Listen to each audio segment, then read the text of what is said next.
На суровую зиму кроссовочки.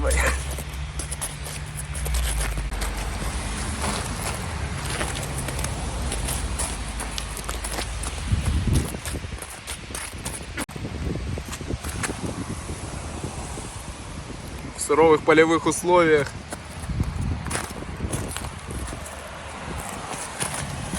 Вот она, зимняя обувь, идеальная от Puma.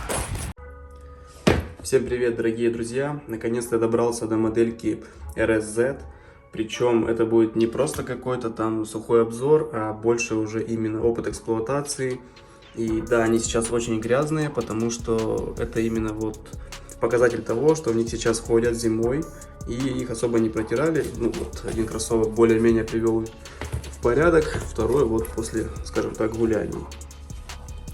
И сейчас мы разберем все их плюсы и минусы, недочеты, которые здесь тоже есть, довольно сильные. И также есть еще показать там кроссовочки, которые я тоже записывал обзор, обещал о них опыт эксплуатации спустя время. Это мои красавцы стоят, которым уже 2 года. Ну так приступим. Привел их в должный вид, но в целом, конечно же, все равно видна сильная грязь, это и песок, это и соль, так как они эксплуатировались зимой. И от этого не избавишься. Кто-то скажет, что неадекватно использовать именно демисезонную обувь, неутепленную, без ярко выраженного протектора и с перфорацией на носке для зимы, но тем не менее они с этой функцией справляются, особенно если человек сильно не мерзнет, под теплый носочек залетают просто классненько. Сам силуэт при этом, хоть конечно же и видно, что здесь помятости какие-то, внутреннюю часть я пока вообще пропущу, для нее мы выделим отдельное время и там будет что обсудить. Силуэт у них классный, конечно, по дизайну они прикольные, такие прям спортивные и интересные. И причем с какой стороны ни посмотри, смотрится достаточно привлекательно. В данном случае черная расцветка, потому что это практично, потому что это классно, особенно это актуально в такую погоду и для наших мест. Несмотря на то, что живем в городе, но это грязь, это слякоть никуда от нас не уходит и не девается. И есть также в белом цвете. В белом цвете, конечно же, они тоже смотрятся классно, но за ними нужен уход. И как бы, соответственно, они еще быстрее потеряют такой вот хороший внешний вид, от них уже не получишь. Теперь все же начнем насчет верха. Верх здесь выполнен на 55% с эко-кожи и 45% с натуральной кожи, как указывается на самом сайте. Но стоит учесть, что большинство этой кожи, спилок, как его еще называют, покрыто полиуретаном. И вовсе я не записываю это в минус, но все же, конечно же, в коде видна кожа, что она более такая твердая, и на заломах спустя время вот видно небольшие помятости, но трещин нету. В них ходили и приличный мороз, скажем так, можно видеть, что их особо не берегли, человек, скажем так, не часто их протирает, но при этом любит ходить очень много и часто. И в целом довольно ноские. Вот эти полосочки, в принципе, их даже можно выровнять, и они будут практически незаметны. Далее, здесь прикольный язычок, как для серии RS, петелька, все по стандарту, задник достаточно высокий, кстати, натирают, вот есть такой эффект у них, что они натирают ногу, об этом тоже немножко позже. Аббревиатура Running System по стандарту, это всякие слоеные элементы, они такие в форме таких различных зигзагов, стрел, все выглядит достаточно интересно. Теперь по подошве, подошва здесь по стандарту это, как указывается, 80% эво. По факту же, понятное дело, что там с добавлением полиуретана, и она классная, она реально мягкая, она прожимается. Кроссовки очень удобные. Человек переходил с джоггеров, то есть там буст, и он же, понятное дело, более такой упругий, более мягкий, но сильной он разницы прям такой кардинальной не почувствовал. Просто эти как бы по весу довольно тяжелые, но так как это все-таки закрытый материал, они довольно массивные. Подошва тоже имеет здесь особенно, скажем так, явный вес, поэтому все же подошва здесь классная. Подметка, она, да, простите, грязная, она никак не износилась, так как сейчас зима И здесь, ну, попросту асфальта не так много. Но даже если был бы асфальт, то есть максимум были бы потертости, я думаю, незначительные. Это обычно на крайках задничка и носочка, не более того. В остальном же она очень ноская и не будет никаких проблем. И теперь самое главное, наверное, это внутренняя часть. Она здесь убилась просто, ну, конкретно. Для сравнения, вот опять же таки возьмем коннекты, на которые я обещал запилить обзор. Они, кстати, уже после ремонта. Они убились максимально быстро, и качество их не порадовало, ну, ни капельки. Объясню почему. У человека вообще размер по пуме 44 в этой модели, 45, тоже разбежность, конечно. Но размер был именно комфортен, нормальный. И единственное, немножко поджимали они по бокам вот эти косточки. Здесь тоже сначала был такой эффект, но он прошел. На RS Connect'ах, короче, прошло 2 недели буквально. И в итоге начала внутренняя часть убиваться максимально сильно. Сейчас здесь поставили вставочку, я так понимаю, кожаную, наверное, чтобы закрыть все вот эти вот дыры. И человек смог еще в них проходить. На правом и на левом. Там же изначально были просто конкретные, мягко говоря, дырки. Далее, в районе косточек и вот этой средней части, тут видно, вот их подклеили. Но с внутренней стороны нет, это именно с наружной. Тут вроде бы прочный текстиль и, казалось бы, ничего ему не грозит. Но они умудрились порваться. Тоже заделали, это именно на обеих кроссовках произошло. Это не то, что там брак на одном. Далее, претензия есть именно в носке. Также, вот на заломе очень странно повел себя материал. Но опять же, повторю, человек очень много ходит, у человека вес под 100 килограмм. Но, тем не менее, ну, спустя 2 недели это слишком быстро. Также затерлась верхняя часть в районе шнурков. Не знаю, шнурков или просто зацепился. Ну, судя по всему, вот на правом это ярко выражено, причем с обеих сторон. На пене небольшие трещинки видны. Вот тоже стоит учесть, что вот такого рода пена, она, если у человека особенно там, ну, вес под 100 плюс, она будет еще сильнее страдать. И вот такие микротрещинки, ну вот это, допустим, не страшно. Максимум эта красочка, она потрескалась, со временем может облезть. А вот внутренняя часть, конечно, подвела просто конкретно. И стоит учесть, что вот этот материал, он обычно очень ноский. Мы подбирали специально обувь, знали, что ноги довольно специфические у человека. Но, тем не менее, она убилась еще быстрее, чем обычные текстильные. Как-то так. В общем, очень странно. Кроссовки по виду крутые и, на мой взгляд, смотрятся очень интересно. И у многих других знакомых есть подобные. Там немножко другой состав верха, другие материалы, и у них носятся они довольно хорошо и классно. В данном же случае как-то, ну, что-то не очень.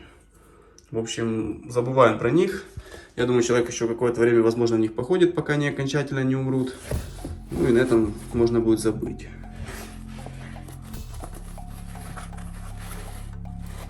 Также еще стелька там отслоилась, текстиль, ну тоже такое. Ладно, уберем их в сторону.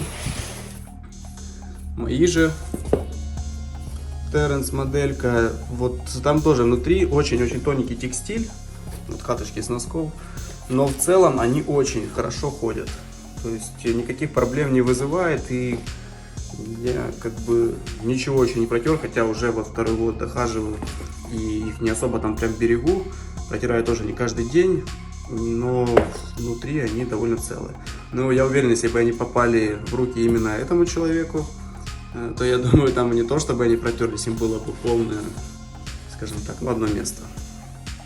Пена здесь у меня покрылась тоже такими вот небольшими заломчиками, но это нормально, я об этом уже рассказывал и показывал. На эксплуатацию никак не влияет, просто с виду попадает пыль и грязь, и это видно со временем. Но это не страшно, все-таки уже почти 2 года отходил, и я думаю, еще отхожу, ну или продам, посмотрим. Теперь возвращаемся к этим. Кстати, к самому интересному внутренней части. Ставим стелечку. Стелечка, ну, кстати, в хорошем состоянии, даже буквы остались. Здесь можно записать в плюс.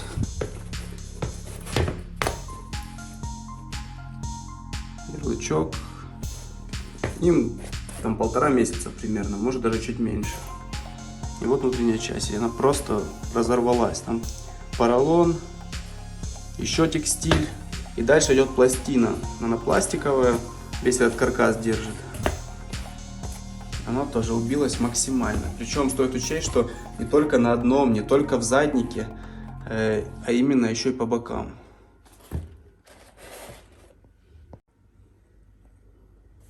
Со вспышкой, чтобы было более наглядно. Опять же, этот материал сам по себе, вот эта вот ткань, текстиль, он очень тянущийся, он скользкий. Обычно он очень долго ходит. Никаких претензий, ну, практически там не вызывает. Но я не знаю как, но здесь они просто убились нереально. Просто нереально. Вот пластиковая вставка, ее вот нужно нащупать. Она уже твердая. Соответственно, они человеку стали очень сильно натирать ногу, буквально до крови. Я знаю, что сама по себе такая конструкция высокая, но не только у этого человека натирает ноги, даже в нормальном состоянии, если недолго ходишь, несмотря на то, что не средние или высокие носки, ну, тоже неважно, тонкие или толстые, они могут со временем натирать. Ну, наверное, потому что плотно прилегают, там носок тоже трется об тело и все такое.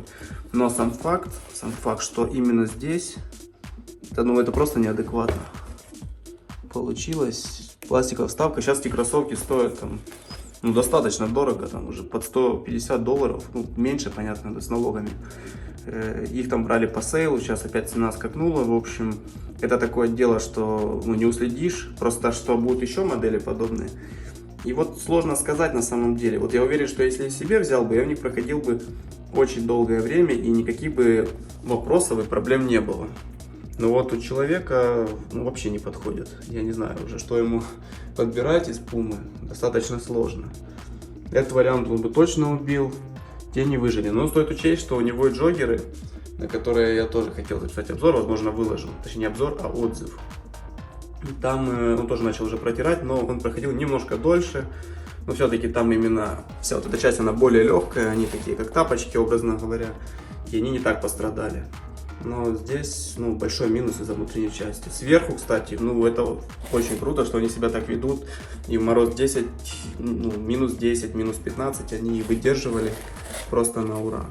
Да и в целом серия RSX, RS0, которые у меня тоже есть. И есть обзоры на них, можете посмотреть. Переходите на канал. Но именно с такими я еще не сталкивался. А так, верх, конечно, живой, верх классный и для зимы, и для демисезонной погоды. Понятно, что летом в них уже будет достаточно жарко, и ни в коем случае на теплую погоду я бы их не рассматривал. Но если рассмотреть демисезон и более холодную, ну, это классные кроссовки, за исключением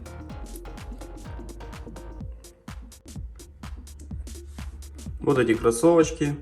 И в сравнении вот джоггеры, в них проходил человек больше всего, пожалуй, наверное, месяца 3. И причем их обувал, как можем увидеть, и в дождь. Несмотря на то, что здесь очень тоненький текстиль, замшевые какие-то элементы, вставочки текстильные. Но, тем не менее, они, кстати, показали себя лучше всех. Но даже в них тоже, опять же таки, этот атласный, мягкий текстиль, очень тоненький сам по себе вот этот весь каркас, воротничок. За счет чего они, я думаю, и прожили гораздо дольше, чем вот RS-ки с более плотным, скажем так, набивочкой. То здесь тоже пошли уже вот эти вот дыры. Там тоже уже пластик ощущается, точнее вот эта вот резина. Сложно определить, что это сходу. Ну, текстиль, а рядом пена. В общем, это тоже выступает как арка такая себе. Тоже начали протираться. И вот здесь вот сильно видно внутри. Тоже пластик.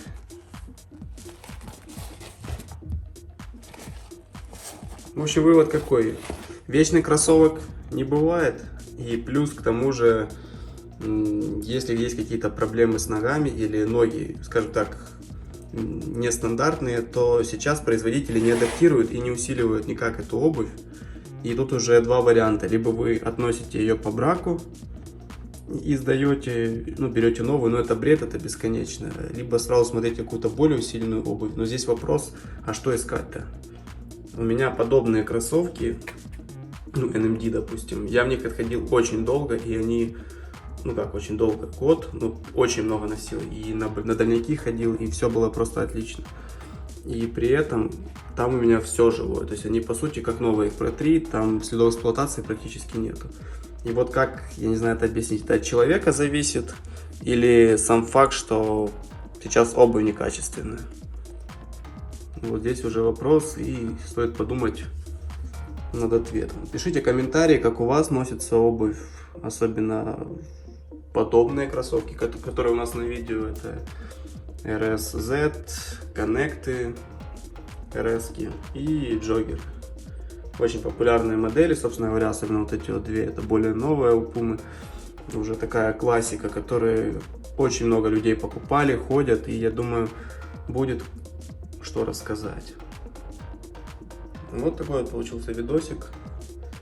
Много всего, много информации вывалил на вас, но как-то все в одном видео.